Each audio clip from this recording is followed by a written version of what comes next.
The New York Times is panicking that the GOP is about to steal one of the bluest of blue states. In fact, not just steal, but win an outright veto-proof supermajority. And it's not just happening there.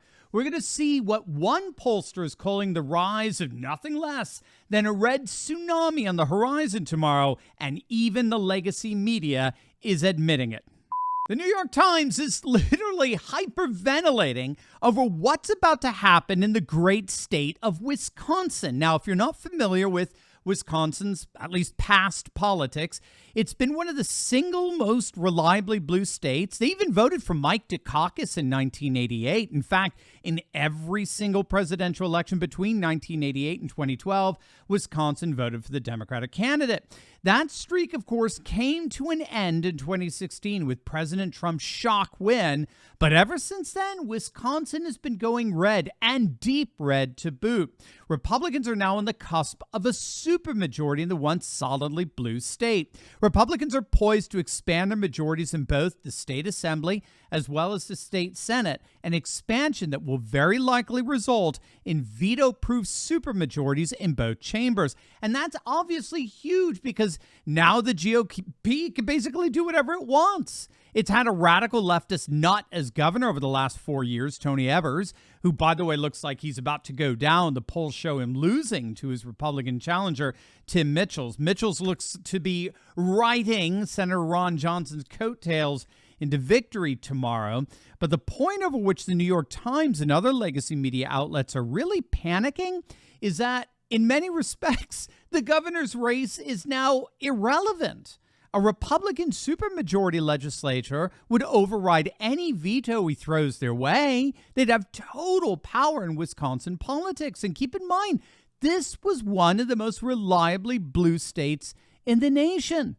But what's happening in Wisconsin is just the tip of the iceberg. It's a microcosm of what's happening all over the country. This is Patrick Basham of the Democracy Institute. They were one of the few polling outlets that got the 2016 election right.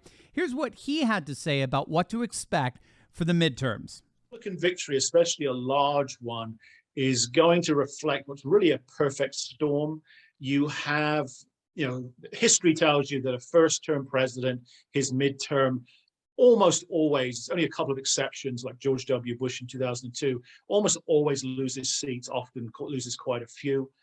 That is really reinforced if the president is unpopular. So if a president has an approval rating under 50%, we give Biden 40% in our final poll.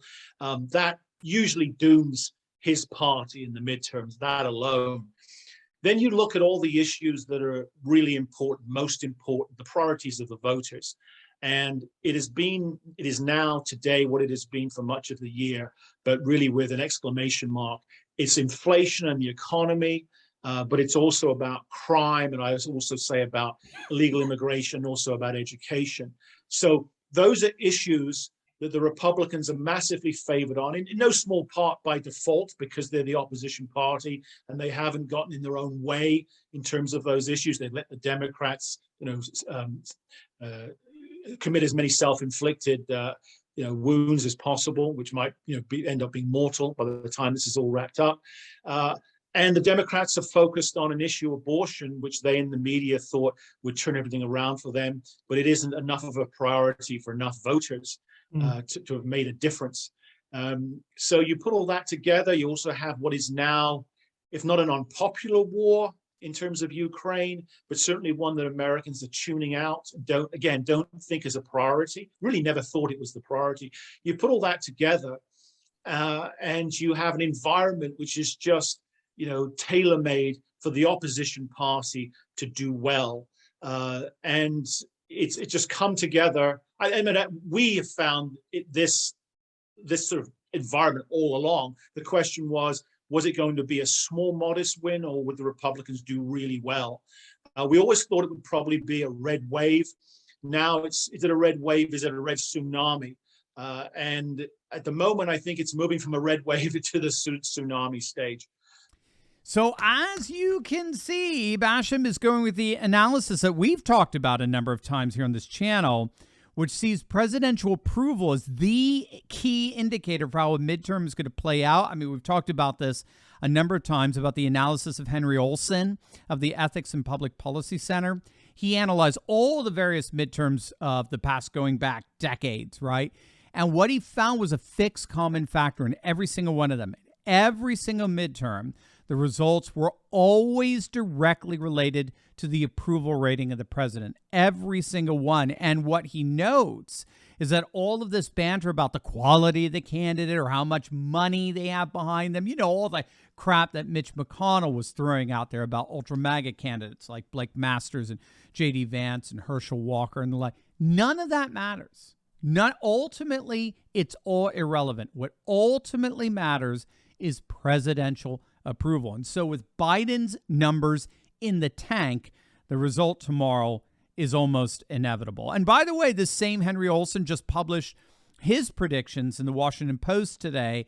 He's predicting a GOP takeover of the Senate with a pickup of 4 seats for a total of 54 seats. And he sees the Republicans in the House reaching just shy of the 250-seat mark. So he's predicting a bloodbath tomorrow without question. And then to make it even worse for Democrats, Basham of the Democracy Institute, who we just heard from, he mentioned the perfect storm of all these other indicators that are also coalescing together, like right track, wrong track polls, the generic ballot, party affiliation, voter enthusiasm, independent leanings. They are all breaking Republican. Miami-Dade. I mean, we talked about this in our earlier video today. Miami-Dade, one of the bluest of blue counties in the nation. Miami-Dade, Florida, 70% Latino, is about to go red. So it's not just Wisconsin, it's Miami-Dade. It's a possibility of Minnesota going red with Scott Jensen. Trafalgar has the Republicans up in all the major Senate races in Pennsylvania, Georgia, Nevada. Yes, even New Hampshire with Don Bolduc taking the lead. Inside polling has Laxalt up at 6 in Nevada. J.D. Vance is absolutely crushing it in Ohio. He's up double digits over this measly, pathetic opponent, Tim Ryan. And speaking of measly, pathetic, even MSNBC is turning against Katie Hobbs in Arizona and that vile governor, Kathy Hochul, in New York. You're not going to believe your ears. Wait till you hear what they have to say. But of course, if you're a Democrat, your world is about to fall apart. So why don't you take this opportunity to prepare for the red wave Armageddon that's coming your way and clicking on the link below and heading on over to my special website for the Ready Project food supply. In fact, everyone should be doing that. And that's because we should never wait for an emergency to happen only to regret that we didn't prepare. And no one makes preparing for an emergency more ridiculously easy and affordable than our good friends over at the Ready Project food supply. Their food kits last up to 25 years in storage. They include breakfast, lunches, and dinners. And if you act right now, you're going to save 25% off a full 4-week emergency food supply when you click on that link below to my special website. So whatever you do, Democrat or Republican or Independent, don't wait. Click on that link and start building your emergency food supply today. You look at Katie Hobbs out in Arizona, it's still one of the most confounding things to me that she ceded the entire state to Carrie Lake. She has ceded the entire state to Carrie Lake. Say, your state, I'm afraid of the microphone, I'm afraid of lights, I'm afraid to hear my own voice, I'm afraid to talk to reporters. You're kind of wondering if Arizona voters might say, we're afraid for her to be our governor.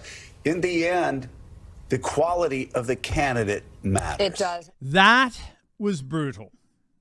That was an utterly brutal assessment. As spot on. I mean, even a broken clock can be right twice a day, right? But Turncoat Scarborough admitted there that Katie Hobbs, who's so scared to death of getting up on the debate stage with Carrie Lake, she just ended up ceding the entire campaign to Carrie Lake.